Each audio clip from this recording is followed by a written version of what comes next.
Hi, everyone. My name is Kayla Troup, and this is Where Are They Now? So today we'll be speaking with an individual whose multi-talented career includes working with some of the greatest people of our time.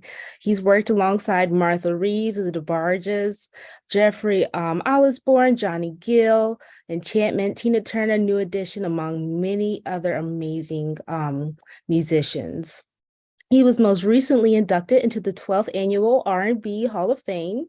He can also be credited for the musical works in One Night in Miami, the Lifetime movie, The Wendy Williams Story, among many others. Welcome. He is most known for his role of guitarist in the group Raydio as well. Let's welcome Charles Fearing.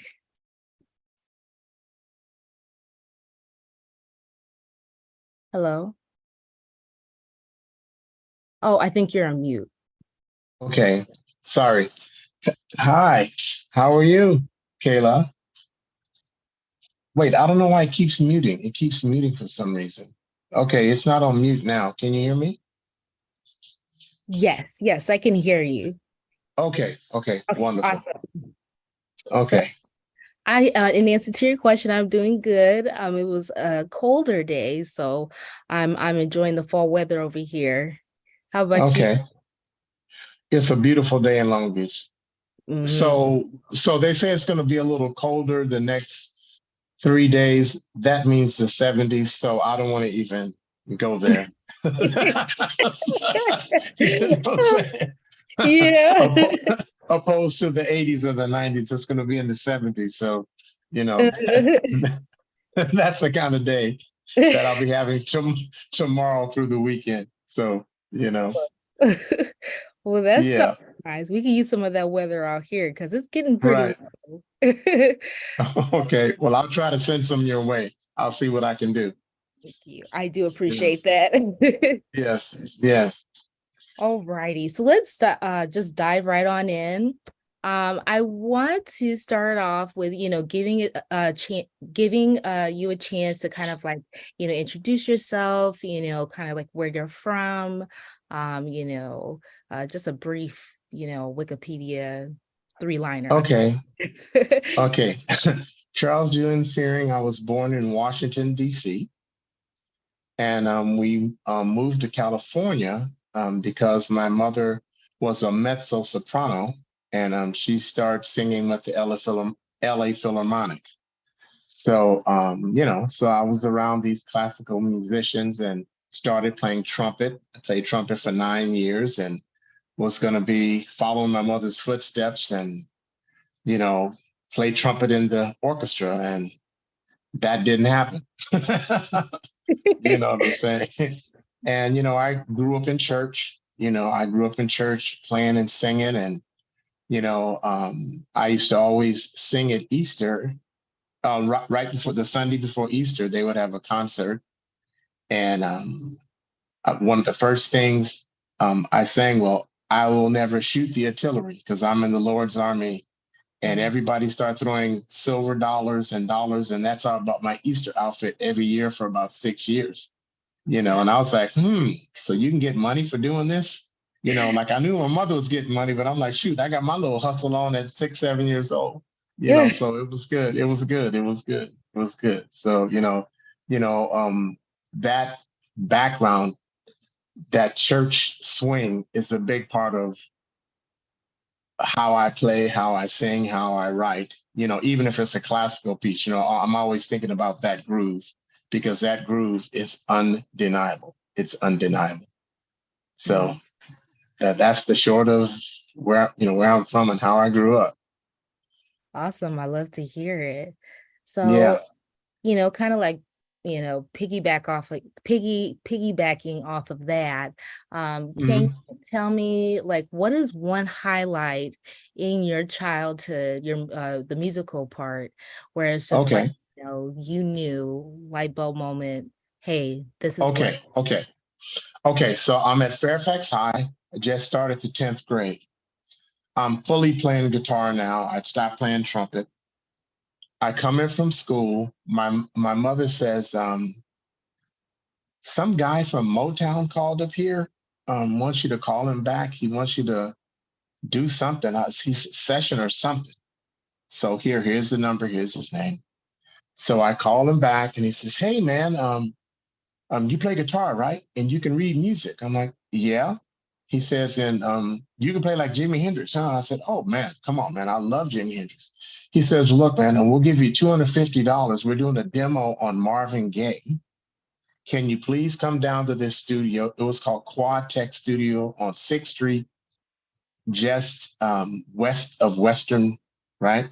So my then girlfriend, Barbara, I asked her to come to the studio. She wouldn't come. So I asked one of my dear friends, Sheila Hill, and we're still friends. She came to the studio. I read the music, I played it, and he said, hey, man, I'm going to tell all the other producers about you. I'm like, okay. So all of a sudden, I come up from school again. My mother says, hey, somebody else from Motown call him back. So I start calling them back, and now I'm going down the Motown Mo West here in Cali, probably 2-3 days a week, right? Okay, so now my counselor, I get called in the office. They're like, why are you ditching school? I'm like, I'm not ditching school. I'm down at Motown. She looks at me like, yeah, right. So she tells me, she says, please get a letter with a letterhead on it, saying that you're working at Motown. So the next time I go down, I see Smokey Robinson and I say, hey, Smokey, look, I've got a big problem at, I go to Fairfax High and my counselor, they think I'm ditching. Can you please have someone write a letter with a letterhead stating that, I'm down here working and that whole thing. Okay, so I wasn't driving yet. So as my dad is coming to pick me up from the studio, I'm leaving and the guard says, hey, Smokey told me to give you this. So he hands me this envelope and it's sealed. So I didn't want to open it because I didn't want anybody to think that I had doctored anything. So I walk in, I hand it to my counselor. She opens it up and she starts screaming. And I'm like, oh my God, what did somebody write in this letter? Then she calls all the other counselors over, but everybody's like laughing and looking at me. And then the principal across the hall, they call the principal. And he looks at it and he starts smiling and doing this. When she gives me the letter back, Smokey Robinson had his secretary write the letter and he signed it, stating that I was working down there. And if they needed further clarification, they can call him at his direct number and he would verify whatever they needed to verify. So that's one of my biggest moments as a youth, and I was known at Fairfax as a guy that was always down at Motown. So that's not a bad, and, I knew Berry Gordy and, the Jackson Five, because the Jackson Five, Jackie actually went to Fairfax before I went to Fairfax, but they all went to Fairfax High School at one point. You see what I'm saying? So, and I'm really still close friends with Jermaine and Randy, and Tito, you know what I'm saying? So that's one of the best memories as a youth, because I was still in school. I was just in the 10th grade, and it was good, and I really they wanted me to be in this jazz band that had all the best musicians and singers from all the high schools. They were all in one band, but I could never make the rehearsals. And when I went to the teacher, he said, dude, don't worry about it. You're doing what I want to do. So, so you just keep studying and doing your thing. I would love to be in the studio like you. You know what I'm saying? So, because I was always focused on getting a music degree and doing that. And, and even when I was going to get in college, again, I was working and, my professor called me in and he said, dude, okay, I'm going to give you the books you need to study. He said, you were on the road with Barry White at 17 in Europe, playing with the orchestra.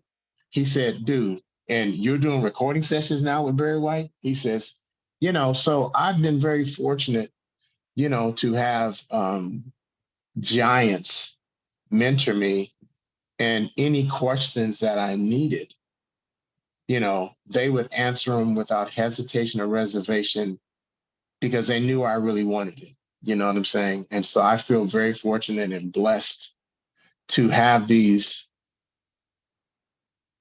great people that, that if I mention their names, you would know their names without hesitation help me. I remember we used to rehearse my junior high school band and part of my high school band, but we had to disband because I was working all the time.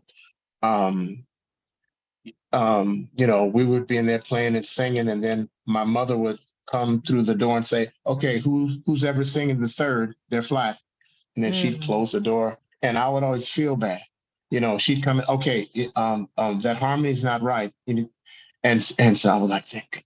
And then one of my friends said, dude, your mother is a professional opera singer. So if anybody would know who's sharp or flat, she would know. So it felt good, you know what I'm saying? Because I'm feeling embarrassed in front of my friends because it's my mother. You know what I'm saying? It's my mother. So those are just good things, good things to remember. And one of the funnier things, this church wanted my band to be their praise and worship band, right? Because I grew up knowing, I know like every gospel hymn, praise and worship song. So, it's Thursday night choir rehearsal, and we're, the choir's in there, but there's some cute girls in the choir. So I think that the pastor has left. So now I start singing Skin Tight by the Ohio Players. She's a bad, bad missus with those skin tight britches running folks in the ditches. Then all of a sudden the pastor walks back in. And so now, he said, oh no, go on and finish the song. Sing it. So, I'm singing the song. He says, no, sing it full voice like you were singing it. And then he just pulls me, or he says, look, I know you do secular music, son, but you just can't do that in here. You just can't do that in here. You don't disrespect the house of the Lord. Even though we weren't in the sanctuary, you know what I'm saying? We rehearsed in another part of the church. But so I learned how to be respectful and have balance. You know what I'm saying? Funnier things, but I can tell you, I felt bad when that pastor walked back through that door. You know what I'm saying? And I'm singing Skin Tight. So, it's all good. It's all good. Awesome. So another question, like it sounds like you're really busy, throughout your youth, especially, and then of course, throughout your own career. But with to balance that work and kind of like personal life load, especially, being around, peers that, didn't necessarily have that, how were you able to balance that and still, maintain a healthy personal life? And how did that change throughout your career? Okay, so I'm gonna be completely transparent and honest with you. Earlier as a father, I failed. I failed as a father. I instead of giving my children the time that they needed, I would take them to Toys R Us or to Disneyland. And you know what I'm saying? I took them to Toys R Us so much, they told me, please stop taking us to Toys R Us. And I realized that they just wanted my quality time. And to verify that, my last Alexander, my son Alexander, my oldest son, kissed me, because we still kiss when we see each other. He said, Dad, what you're doing for Alex, that's exactly what we wanted.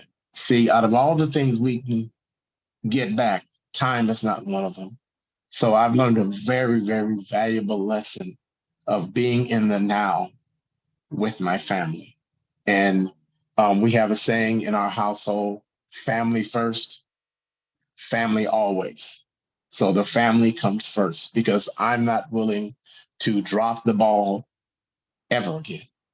You know what I'm saying? Because in war, they call it collateral damage. You might hit the target, but then other people could get killed just because they're near the target. And I'm not willing to sacrifice that in my life anymore, period. You know what I'm saying? And I have a documentary that's coming out, and I'm going to be completely transparent because I feel that out of all the highlights that I've had, that maybe I can help somebody not to make the same missteps. Like I tell my children now, I've already been the test dummy. I've been the test dummy, like the test dummy in the cars. They crash the car, to see how it's gonna, if it does this. I've already done the test dummy stuff in terms of what not to do. So when I'm telling you something, you can believe that I'm telling you the truth, so that's how I live my life now. Straight but no chasing. I love that. I really Yeah. do. Yeah. Like, give me one moment. My Sure. plug my laptop in, and it looks like it wants to die on me. So Okay. I have the patience of Job. No, I do. Well, I appreciate it. Yeah. Very much. So it seems like we're back up and running. Okay, good. Awesome. So, okay, one of, some stories that you hear, throughout the years, people, they're the content of their music, depending on where they are in their life's journey, it changes. So I do want to kind of like ask from a personal perspective, how do you feel your music changed, the contents of it, how you wrote, just the whole process? How do you feel that changed from, when you maybe didn't have the best, work-life balance, and then like you kind of reduced things, and then, Well, okay. So I was always 100% with the music. You know what I'm saying? That's, yeah, I mean, when I was cheating on my wife and doing all that stuff and, various affairs and all that stuff, the music always, because see, that was the one thing that I knew that I can do well. So I still practice, like to this day, I still get up, if I wouldn't have been doing music, I would have joined the Marine Corps. I still get up at 4:30, 5 o'clock in the morning and work out because, and in my mind, I feel like I'm with the guys. You know what I'm saying? And on one of my workout books, I have train hard and don't cheat. You know what I'm saying? So, but how the music has evolved. So being at Motown at a young age, looking at people who could really, really write songs. I never forget I was working with Frank Wilson, who did the Supremes, and he worked right hand with Berry Gordy. And, Frank was doing like 5 projects at one time, so we're at this studio called Crystal Sound, which Frank had in the daytime and Stevie Wonder had at night. So they're, 12 hours Frank Wilson, 12 hours Stevie Wonder.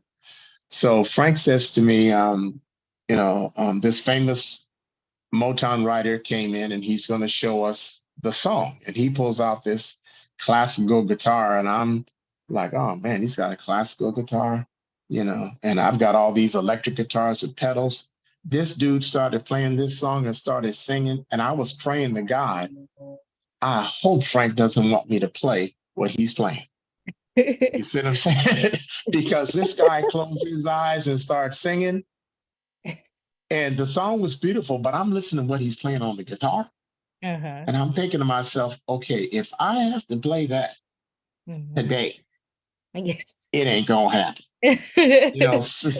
So fortunately, it was going to be up tempo. He was just showing us the song. So in that, I got back out my classical guitar books and realized that I needed to keep working, keep expanding, so to this day, I practice every day. I do vocals. I practice reading music not a day goes by. So then when I got with Barry White, Barry and I, we co-write, but I get to play some of the most beautiful music on the planet.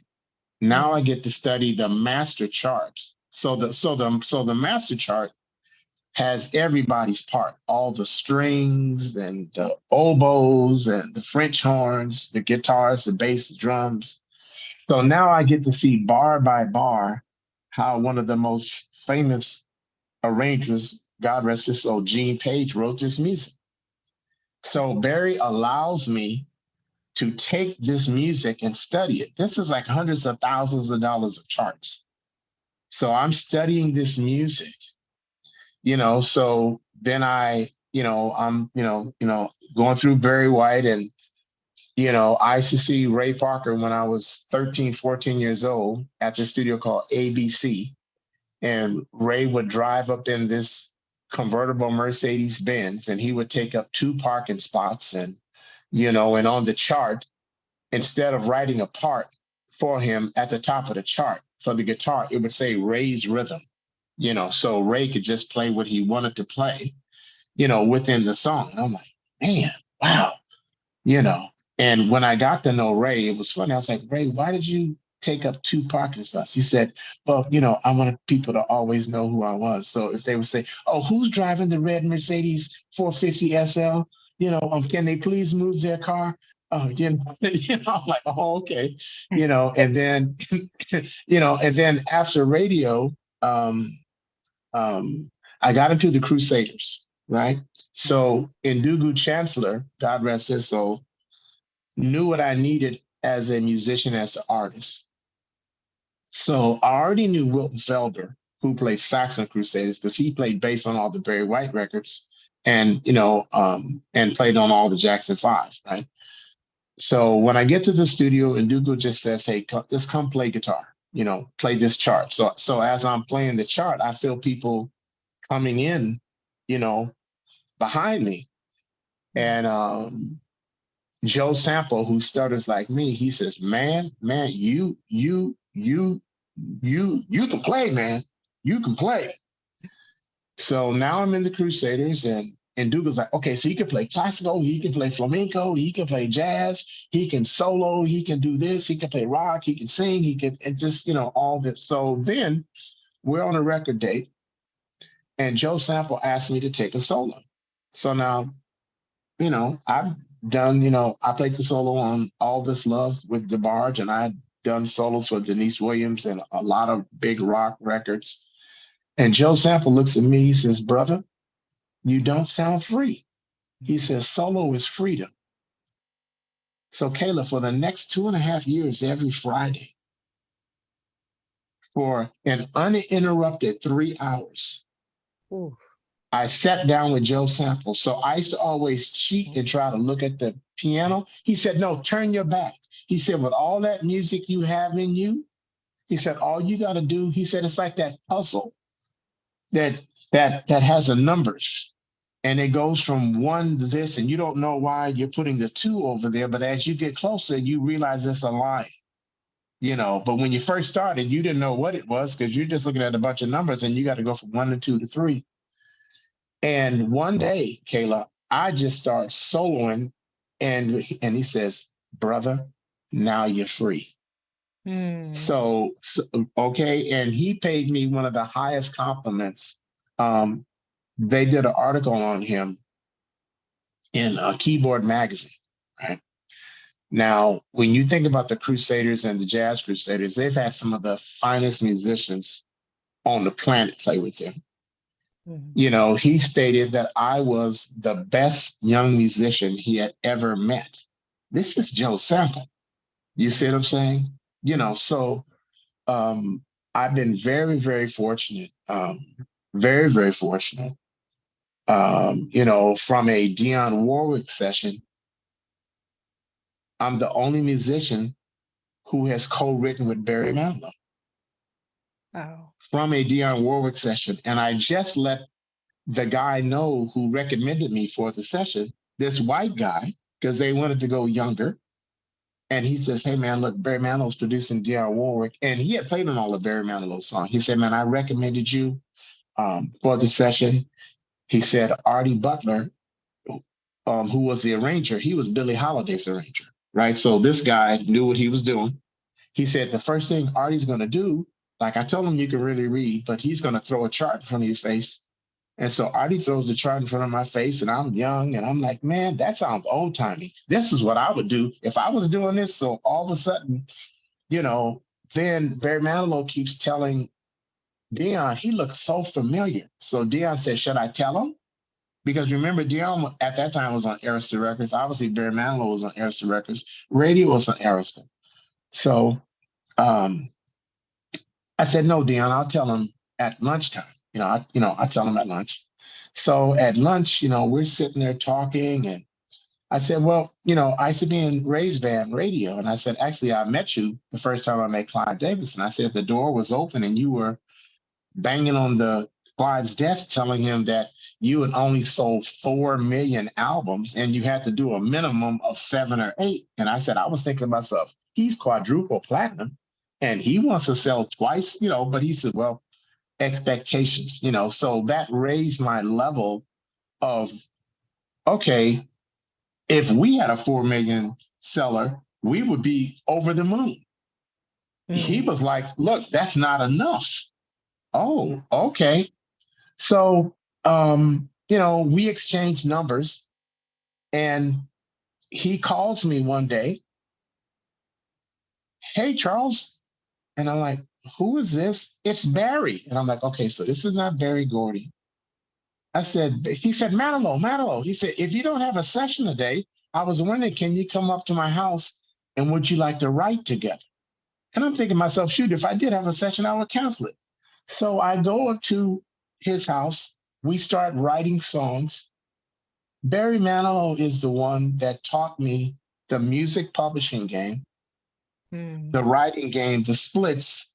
And he told me, he said, get a legal pad and write all this down because you're not going to remember. Right?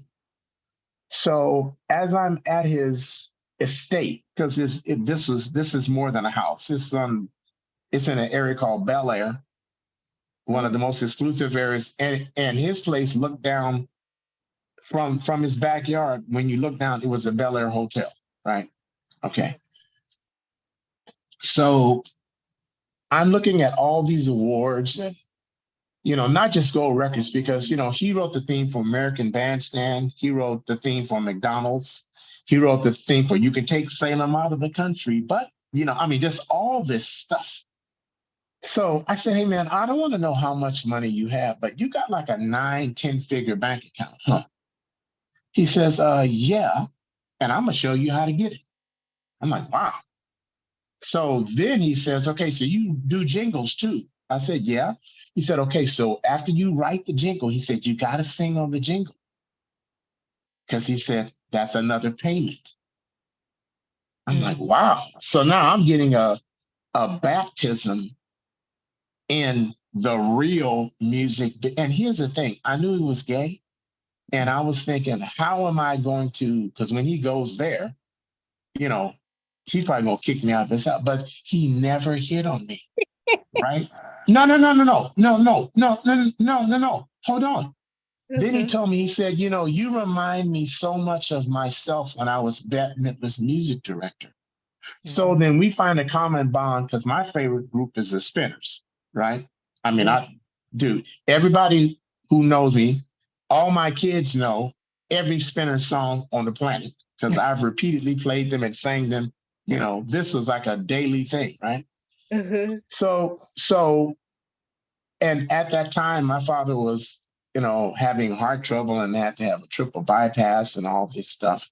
So I come into his house one day and I'm down and depressed. And he says, hey, man, is your dad okay? Is your dad okay? I'm like, no, man, something really bad happened last night. I said, Felipe Solwin of the Spinners. I said, Barry, he died on stage. So we sit there and we're crying. Now, I've worked with the Spinners before, but I've never worked with the Spinners when Felipe was the lead singer. So we just appreciated his, his gift. So Barry Manilow says, here, I need to make a phone call. He calls his office. He says, look, Charles just informed me that Felipe Solwin, one of the lead singers of the Spinners, just passed away. This is what I need you to do. I need you to get, and it was a sizable amount of money that he was sending to his wife because he knew Felipe had kids. He says, so find out where she is, send the check to her, make sure she doesn't have to pay any taxes. Charles is going to be here till 5 or 6 o'clock. Call me back so we can know that this is in motion. Now, this is what I thought about. Okay, so I already told you, here's a guy with a 9, 10 figure bank account. So the money is no thing. But we didn't know the guy. He picked up the phone without hesitation or reservation and did it not for publicity. You know, because he didn't go on the news, hey, I did this for Felipe's, wife. And, and that let me know who this cat really was.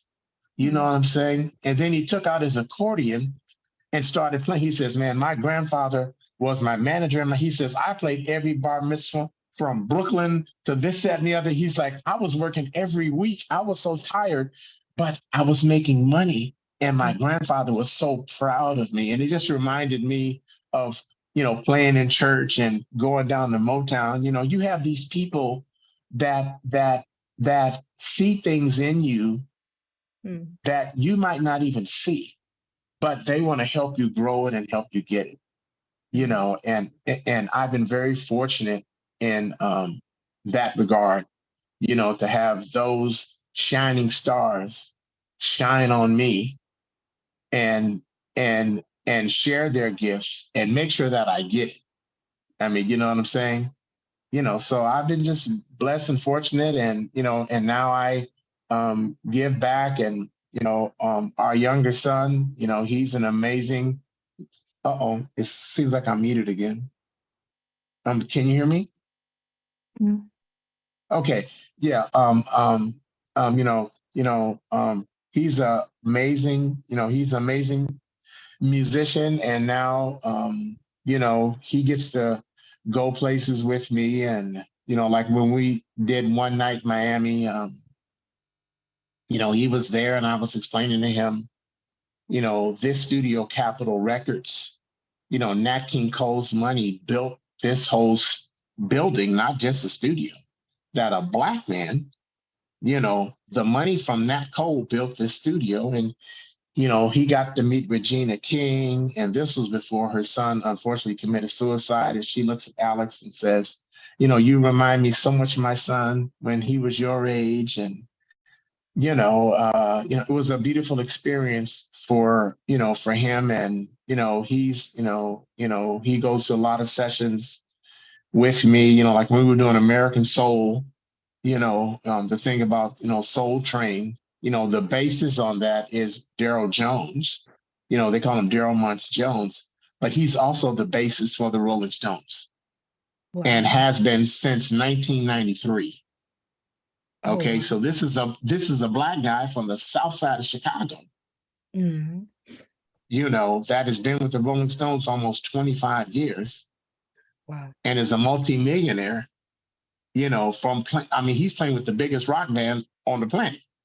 You know what I'm saying? And so, Alex has access to, and it almost feels like when I grew up, because, when I would go to places with my mom and when she would do a concert, it wasn't until I got older.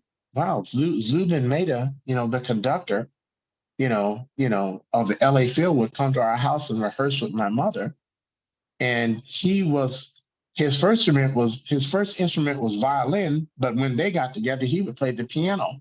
And I was like, man, this guy can really play the piano. How come he's not playing the piano? Why is he conducting the orchestra? Not knowing that to get a music degree, it's a prerequisite that you play piano, right? You know what I'm saying? And this is my little self sitting on the edge of the stairs looking at, because my mother could sing in 9 different languages, because she knew how to, and I never could understand any of it, but I can understand when drama was happening, in the music, just from the change of her voice and, and that kind of thing, and I remember, there would be several encores, and she would always tell me, don't forget my towel, because the times that I will forget my towel, when they put the roses, the thorns would stick through my suit.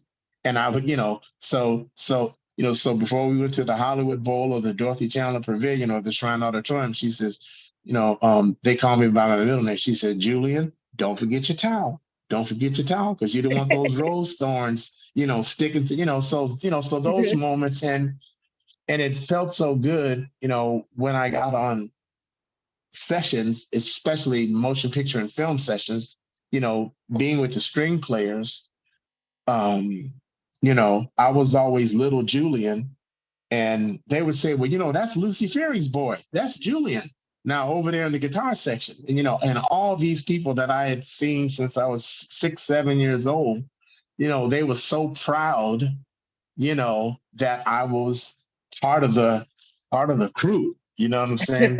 Part of the crew, and then when I wrote a couple of arrangements, I called them, and now I'm conducting them, you know what I'm saying? So that's a great moment. And I remember the concert master, he says, look, we're going to give you the ultimate respect, because we know you know what you're doing. And if you need help, he told me to give him a sign, and he would stop it and come up and help me. I'm like, wow. You know what I'm saying? I mean, because he didn't want me to look bad. You know what I'm saying? I mean, grace. That's grace and mercy right there. You know what I'm saying? And these are the top musicians on the planet. You know what I'm saying? These are guys that had been doing movie. And matter of fact, one of the guys, when television started, he was part of the NBC orchestra, which started in the late 40s. Right. So I'm talking about like the late 70s, early 80s. So he had already been in the game for 40 years, 40 years, you know what I'm saying? And just willing to help, because I was Lucy's boy and he knew I could do it. But if I needed help, just give him a sign and he would come do it, without hesitation or reservation. You know what I'm saying? So, it's just been a beautiful ride, and it's not over. And I had a wonderful time in Detroit with my family. I have 3 children with James Jamerson, the famous bassist from Motown. We have 3 children together. So they were there, and my daughter Brittany, her daughter was there. So my granddaughter was there. So it was just beautiful, along with my son, who's in the Air Force. He came from New Jersey, and then my wife and Alexander. So it was just beautiful. So the Fearing clan was very well represented in Detroit, and we had a beautiful time, and, it was just beautiful. Wonderful. I'm so Beautiful. happy. Yeah. Well, we're coming to the close of our interview, but before we go, I do want to ask you one last question. Okay. For anyone that is, aspiring to do something that they love, because it's obvious that you love what you do. Yes. What is like the number one piece of advice you would give them?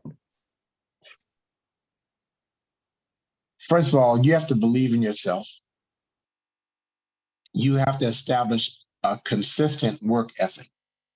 Okay. It's like Quincy Jones told me one time.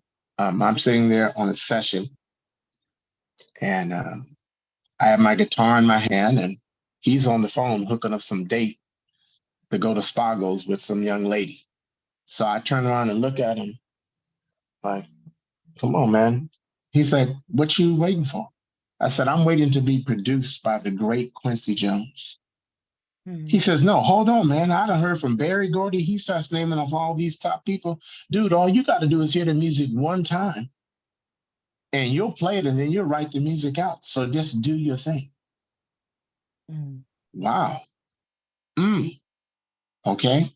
He says, sure, I could write and I can produce. I could write the part out, but I need you. I need what you bring to the party. Okay. So find people that you can trust, that can bring value. What I call it a value add to your life. Okay. Because you don't need somebody that's going to weigh you down. Mm-hmm. You see what I'm saying? You know, only insecure people hang around people that are not smarter than them because they want to be on the top. You know, you have to hang around people that are smarter than you and that have more knowledge than you so you can raise yourself up. Because if this is high as you are and everybody's below you, but yet you're trying to get here, but you don't expand your mind, you can't get to where you want to go. You see what I'm saying? So I've always, for me, found people that knew more than I knew. And I still practice to this day because I don't think I know everything. I'm still reaching and getting out. There's a lot I know, but I'm still open to, hey, Kayla, you bringing something to the party? Okay, let's go, because you might have that thing that is the difference maker. You see what I mean? I remember working with Bill Withers. He was showing me the song on acoustic guitar, and he closed his eyes and started playing, and I was completely in Bill Withers' lane. He says, okay, so now I want you to play the acoustic guitar. I said, Bill, hold on, dude. You need to play this acoustic guitar and sing. I will put the electric on, then I'll come back and do some acoustic, overdub stuff. But if I play, it'll sound good, but it won't be authentic Bill Withers. The same thing I told El DeBarge when he did his solo record. You know, we're sitting in this big studio. It's all the best musicians. Everybody's getting a big fee. And El looks at me. He says, Charles, what's wrong? And then El announces, well, Charles is the only one that has played on every DeBarge record. I said, El, look, Greg Fillinganes is incredible. You know, the other keyboardists, you know, incredible. But I said, El, if you don't play to bring it together, this sounds like some high price session. This has to sound like DeBarge, dude. There's a thing that he has when he plays and sings that nobody else has. And I said, El, you have to sit down at the piano with a mic and sing the song so we can get into what the DeBarge thing is. You see what I'm saying? So, you know, that's what I would say. Find people that are a value add to your life. Okay. That know more than you, that are willing to share without hesitation or reservation with no strings. You know what I'm saying? And that are not insecure. Okay. You know what I'm saying? Because people that are secure don't mind sharing. Because, you know, people that say, well, I'm going to keep what's mine. Well, if it's something creative, especially in music, all those notes you're playing, everybody didn't play them before. All those chords, all those melodies, you know, so if you're insecure, well, then you need to be sued because you got it from somebody else. You see what I'm saying? Even if you treat it a different way, it's not new in the sense of, oh man, Jesus, you know, this is new. It's not new. You know what I call it the same soup, just warmed over. So, you know, you have to share in your journey and keep growing, you know, keep expanding, listen to different types of music. I mean, when my mother passed away, I inherited a balalaika, which is a 3-string, double-string Russian instrument. So I went and got a book and started learning how to play. And I told my son, Alex, I said, hey, Alex, come in here and listen what Daddy learned. He said, Daddy, you sound like you're in Russia. I said, thank you. That's exactly what it's supposed to sound like. You know, you know what I'm saying? You know, so then I learned how to play some funk on the balalaika. You know what I'm saying? You know, so, okay. Some balalaika funk, right? You know, but the thing about it, playing these different instruments, now when I solo, I have so many different places to go because I said, okay, so what would a balalaika do? You know, what would a quattro do? You know, what would I do if I was playing my classical guitar? You know, I think about the journey with Joe Sample, which was an endless journey for me. You know, and I had Lee Young Sr., who was Lester Young, the famous jazz saxophonist who played with Billie Holiday, his brother, Lee Young was music director for Nat King Cole, right? And he told me, he said, Mr. Fearing, I know you're moving up in the music industry and, people want to hire you as an exec and A&R, but he said, don't ever put your guitar down. Never. That's where your power is. Your power is in when you get up there and you play, you make a difference. So I remember him telling me that. And I've just never put it down. And and I have a saying, if you're already ready, you don't have to get ready. Yep. You see what I'm saying? So that's my, so that's how I live my life. If you're already ready, you don't have to get ready. All right. Well, thank you so much. I appreciate all the gems that we were able to catch a hold of today. So thank you for allowing us to steal some of your evening. And no, thank you. Thank you. The pleasure is truly all mine. I mean, this is a blessing for me to for you and your crew, to even invite me. And the person that reached out to me, we've actually known each other because he worked with Leon Haywood. And he was telling me where we met. He said, remember the session and Barney Perkins, he was naming all these people. And I was like, hey man, I remember, so it's been great that, he took the time out to reach out to me. He spoke with Andrea and, got to you. So, it's all good. What I'm saying? And that's having people in your life that can remember, the great moments, and that again, it's a value add. You see what I'm saying? Because if it's not a value add, go to the park and get on a swing and relive that you were 3 years old when your daddy was pushing you in the back or something. You know what I'm saying? And you were having a lot of fun. You know what I'm saying? So it's, make sure, Kayla, that everything you do is a value add. You see what I'm saying? That it makes a difference and it adds value. So the next time people see you, oh, Kayla, I love that last thing you did. That's beautiful. See, always have memories that people can remember and see, and those memories add more to your discography and your resume. Like I'm very fortunate and blessed that I'm not put in a box. I mean, I've worked with a lot of people in a lot of different genres of music. So and every day it can be different and I love it. But here's the thing, I can handle it. You know what I'm saying? It would be another thing if I was struggling, but I make sure that I'm ready.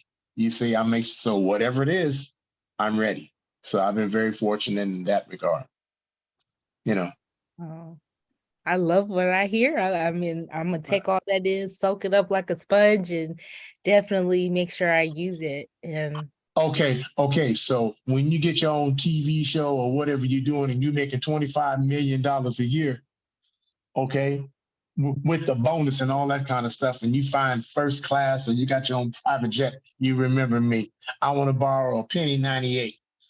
Okay. remember when you're making all that, all I want is a penny 98. Okay. That's all I want.